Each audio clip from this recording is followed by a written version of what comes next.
नमस्कार भाइयों और बहनों। मैं आपके सामने विश्व के महानतम चित्रकार राफेल की एक पेंटिंग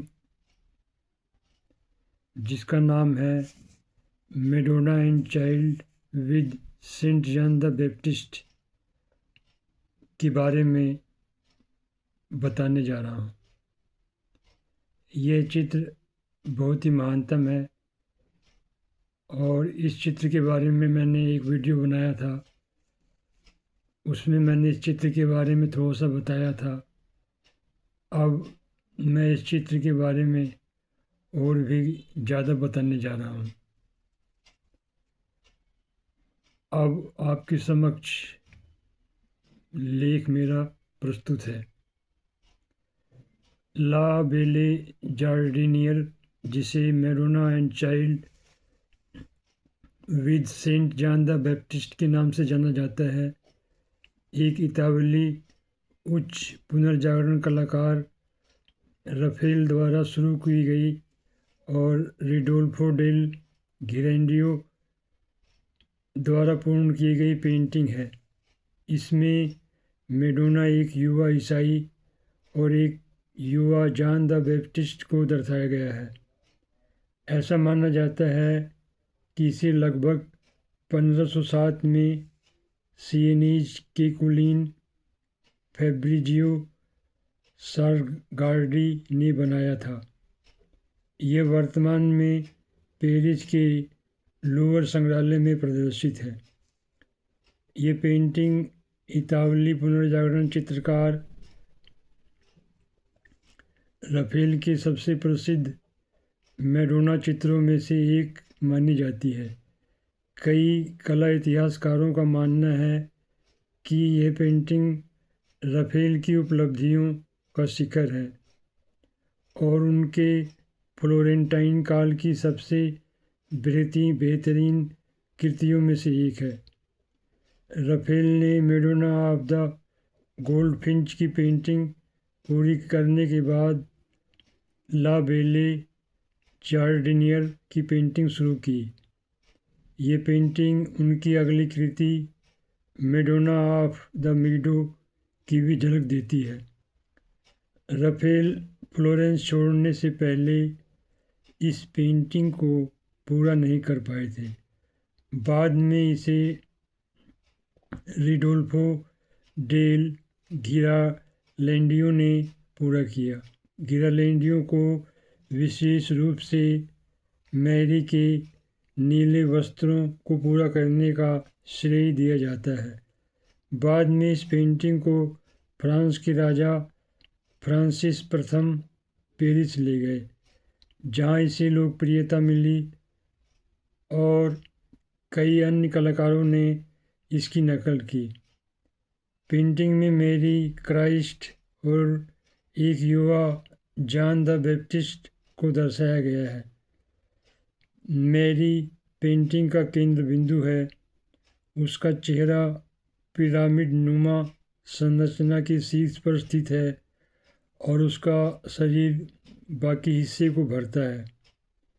वह क्राइस्ट बच्ची को पकड़े हुए है, जो उसके दाहिनी ओर उसके पैर के पास खड़ा है। जॉन द बैप्टिस्ट मैरी के बाईं ओर जमीन पर हैं और अपने दाहिने हाथ में रीड क्रॉस को पकड़े हुए हैं। मैरी अपने गोद में रखे हाथ में किताब पकड़े हुए है।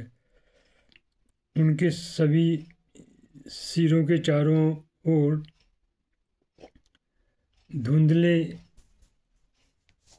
धुंधला सा प्रभामंडल है, एक ऐसी विशेषता जो उच्च पुनर्जागरण में गायब हो जाती है।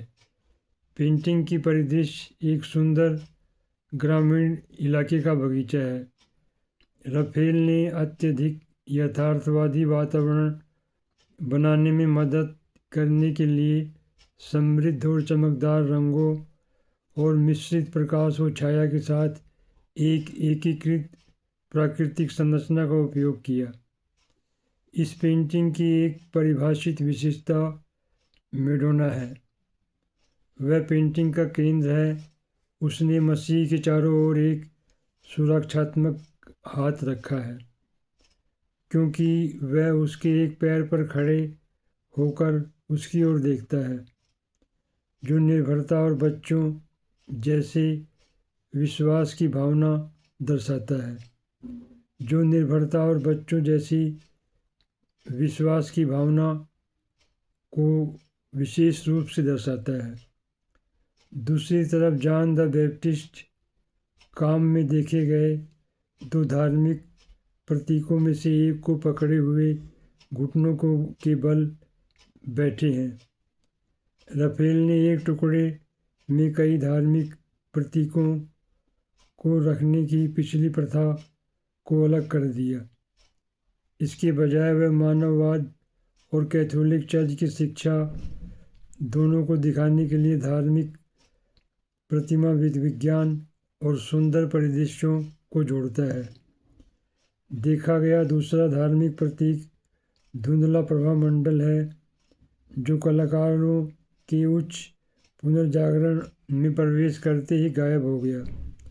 माना जाता है कि मैडोना जिस पुस्तक को पकड़े हुए हैं उसमें मसीह की मृत्यु की भविष्यवाणी है।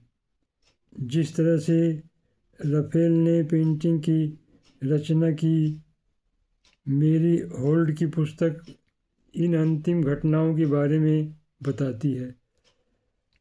फ्लोरेंस में रहते हुए राफेल ने Leonardo da Vinci, Michael Angelo और फ्रा बार्टोलोमेओ की कृतियों का अध्ययन किया। उन्होंने अपने उब्रियन काल के दौरान प्रचलित कठोर रचनाओं का प्रयोग को छोड़कर इन अन्य कलाकारों के अध्ययन से प्रभावित एक नई शैली को अपनाया। ये पेंटिंग विशेष रूप से लियोनार्दो के मॉडलों जैसे the Virgin and Child with Saint Anne से प्रेरित प्रतीत होती है। ला बेले जार्डिनियर में दिखाई देने वाली एक और विशेषता मैडोना की अत्यधिक आदर्शित सुंदरता और लावण्य है। अन्य कलाकारों से प्रेरणा लेने के बावजूद राफेल केवल दूसरों की कृतियों को पुनः बनाने से आगे बढ़कर अपनी कृतियों में अपनी शैली जोड़ने में सक्षम थे। इस तरह भाइयों और बंधुओं, मेरा ये लेख समाप्त होता है। अब मैं आपसे किसी दूसरे वीडियो में मिलूँगा। नमस्कार, जय हिंद।